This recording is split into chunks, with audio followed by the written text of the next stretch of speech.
Alright, this is Duck. Haven't posted a video in a very long time, but I'm getting ready to make some. I got about 1,000 pages of notes, although I'm not behind my desk at my home. I'm out in the middle of the lake here. I crossed over here as this is all water here. I don't know if you can see this. See the light here.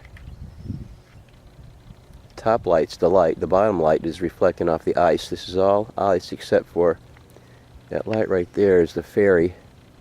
I don't know if you can see that red light, where they have a path going across the river through the ice. And I'm on a little peninsula here. Across to me, for me, is the island.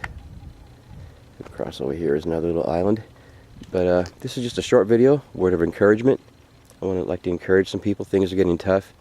Time's getting short. You know, God's putting out the call. Yahweh, the Creator God's putting out the call. He's looking for troops. Now, I always tell everyone,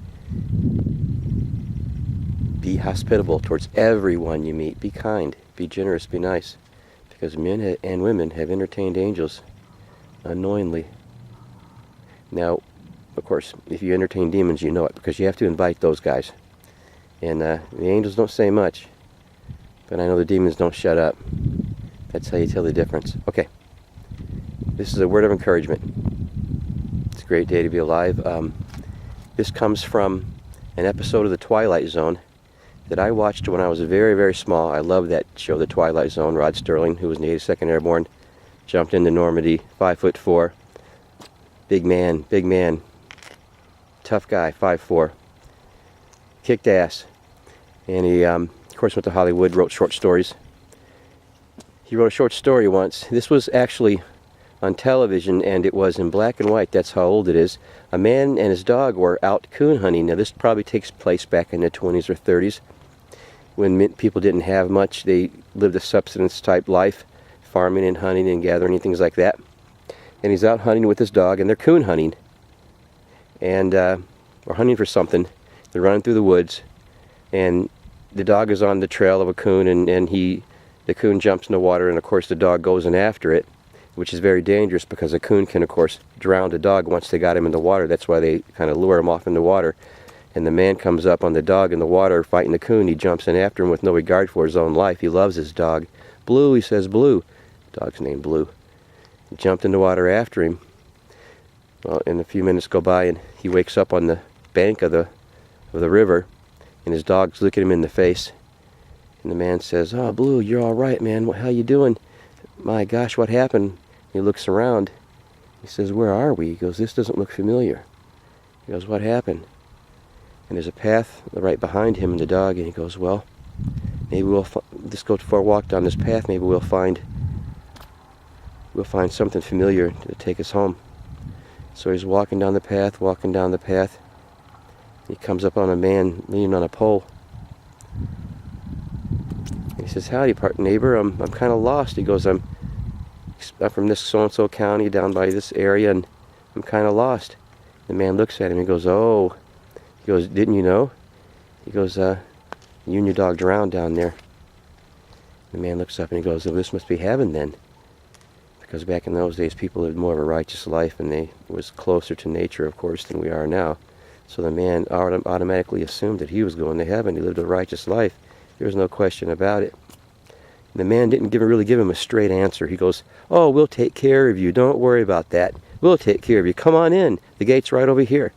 And the man's all happy, and he's walking towards the gate, but the dog gets so far and won't move any further. He's got him by the leash, and the dog won't move. He's pulling, but the dog won't move. He goes, "Come on, Blue, let's go on in." The dog won't move. And the man looks at the man with the dog, and he goes, "Oh, dogs can't come in here." And the hunter looks at the dog, looks at the man, and says, "Well, look, if my dog can't come in, then I'm not going in either." And he says, "Sorry about that." And he starts walking away, kind of sad, walking a really long time. And he goes, and he sits down on a rock. He goes, "Blue," he goes, "I just don't know what we're going to do. You know, they don't let animals into heaven."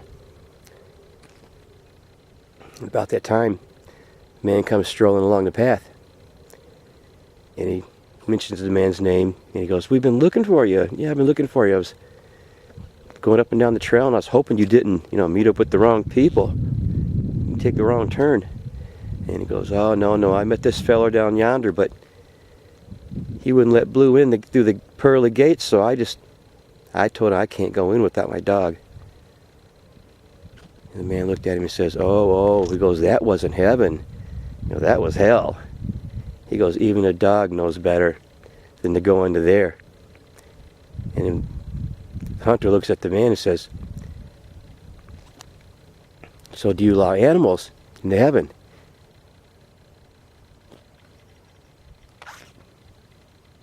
And the man looks at him and says, of course we do. As a matter of fact, there's a coon hunt tonight, and your family's waiting on you. Right now.